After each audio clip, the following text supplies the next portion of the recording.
ఏమంటారు గ్యాంగ్ గిన్నెలు మస్తు వేడిగా ఉన్నాయంటే భయ్యా వార్తలు చూస్తుంటే బాక్స్ ఆఫీస్ దగ్గర మంట బుట్టెలా ఉంది ఉన్నట్టు దంచి కొడితే ముచ్చటకి ఇట్లుంటుంది.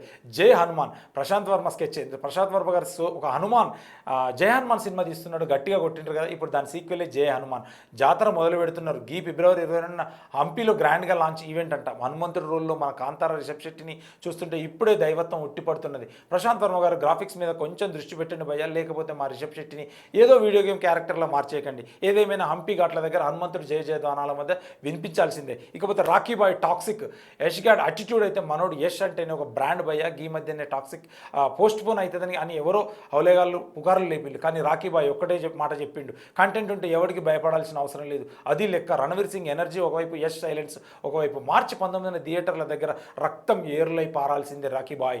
కాన్ఫిడెన్స్కి దండం పెట్టాలి, కానీ ఆ టాక్సిక్కి మత్తు జనాన్ని ఉపయోగకపోతే రణవీర్ గారు అయితే ఊరుకోడు భయ్యా.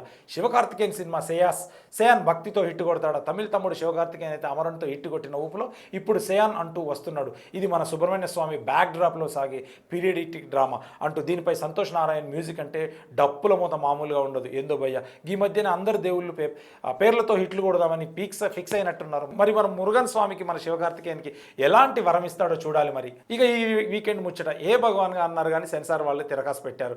రాత్రికి రాత్రి హే బల్వంత్ అని బోర్డు మార్చేసిండ్రు. సుహాస్ గారు శివాని నాగారం కలిసి ఫిబ్రవరి 20న థియేటర్లకు వస్తుండ్రు. పేరు మారినంత మాత్రాన మా నవ్వులు మారవు కదా భయ్య. ఈ వీకెండ్కి మన రివ్యూలు అయితే చూసి టికెట్లు బుక్ చేసుకోండి. ఇక రిషబ్ శెట్టి దైవత్వం, యష్ మాస్ పవర్, శివకార్తికేయన్ భక్తి, ఈ ముగ్గురులో ఎవరు మనల్ని మెప్పిస్తారో చూడాలి. ఏమంటారు gang in Rocky Bhai craze ముందు మిగతా వాళ్ళు నిలబడతారా? కింద కామెంట్ కొట్టండి. మీ బిగ్ టీవీని ఫాలో అవ్వడం మాత్రం మర్చిపోకండి.